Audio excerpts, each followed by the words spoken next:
আসসালামু আলাইকুম ভিউয়ার্স, আজ শেয়ার করব খোসা সহ টক ঝাল মিষ্টি কাঁচা আমের আচার রেসিপি। খোসা সহ আমের এই আচারটা আপনি একবার না খেলে বুঝতেই পারবেন না কতটা টেস্টি হয়।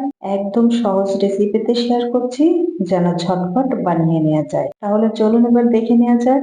আচারের জন্য আমি এখানে প্রায় 2 কেজির মতো কাঁচা আম খুব ভালো মতো ধুয়ে পরিষ্কার করে নিয়েছি। তারপর আমগুলোকে একটা পরিষ্কার কাপড় বা টিস্যুর সাহায্যে ভালো মতো মুছে নিতে হবে, যেন পানি না থাকে। সবগুলো আম মুছে নেওয়ার পর আমি প্রতিটা আম 8 টুকরো করে ঠিক এরকম করে কেটে নিয়েছি। এখানে লক্ষ্য রাখতে হবে, আমগুলোতে যখন আটিটা এরকম একটু শক্ত হয়ে আসবে ওই সময়ে আচারটা বানিয়ে নিতে হবে। আটি না থাকলে আচারটা কিন্তু গলে যাবে, তখন খেতে আর ভাল লাগবে না।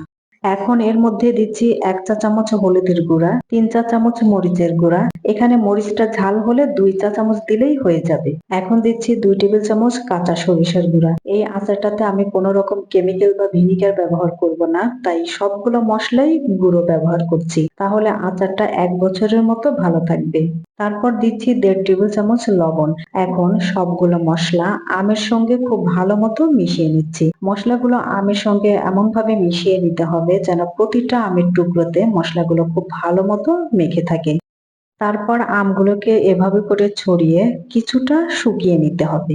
এখানে আমগুলোকে কিন্তু খুব বেশি শুকিয়ে নেওয়া যাবে না। দেখতে পাচ্ছেন, ঠিক যখন এরকম একটুখানি শুকিয়ে আসবে আর দেখতে পাচ্ছেন আমগুলোর গায়ে মশলাগুলো লেগে আছে, অথচ মশলাগুলো কিন্তু শুকিয়ে গেছে। আর দেখতেই পাচ্ছেন আমের খোসার রংটা কিন্তু সবুজ রঙে আছে, খুব বেশি ডিসকালার হয়নি। ঠিক যখন এরকম পর্যায়ে আসবে ওই পর্যায়ে আচারটা বানিয়ে নিতে হবে।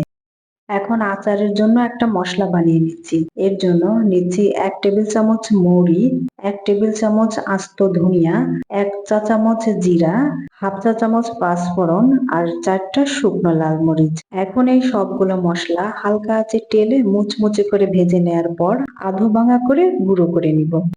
এখন এই একই প্যানে দিয়ে দিচ্ছি 1 কাপের মতো সরিষার তেল। এর মধ্যে দিচ্ছি 2টা এলাচ আর 2 টুকরো দারচিনি, একটা তেজপাতা, 2টা শুকনো মরিচ টুকরো করে কেটে নেওয়া আর 1 চামচ থেতো করে নেওয়া রসুন। এখন এই তেলের মধ্যে রসুনটা ভেজে নিব কিছুটা লালচে হয়ে আসা পর্যন্ত। যখন এরকম লালচে হয়ে আসছে ওই পর্যায়ে দিয়ে দিচ্ছি আগে থেকে শুকিয়ে নেওয়া আমগুলো। এখন এই আমগুলো তেলের মধ্যে 2 মিনিটের মতো নেড়ে চেড়ে নেওয়ার পর দিচ্ছি 1 কাপ আর 1/4 কাপ চিনি। চিনিটা আপনার পছন্দ অনুযায়ী বাড়িয়ে কমিয়ে নিতে পারেন। এখন চুলার আঁচ মাঝারিতে রেখে অনবরত নেড়ে চেড়ে জাল করে যেতে হবে আমগুলো ভালো মতো সিদ্ধ হয়ে আসা পর্যন্ত। যখন আমগুলো এরকম ভালো মতো সিদ্ধ হয়ে গেছে আর চিনির পানিটাও টেনে এরকম আঠালো হয়ে আসছে, ওই পর্যায়ে দিয়ে দিচ্ছি আগে থেকে যে আচারের জন্য একটা মশলা বানিয়ে রেখেছিলাম ওই মশলাটা। এখন আচারের মশলাটা দেওয়ার পর 1 থেকে 2 মিনিটের মতো নেড়ে চেড়ে চুলা থেকে নামিয়ে নিতে হবে, তা না হলে মশলার স্মেলটা নষ্ট হয়ে যাবে।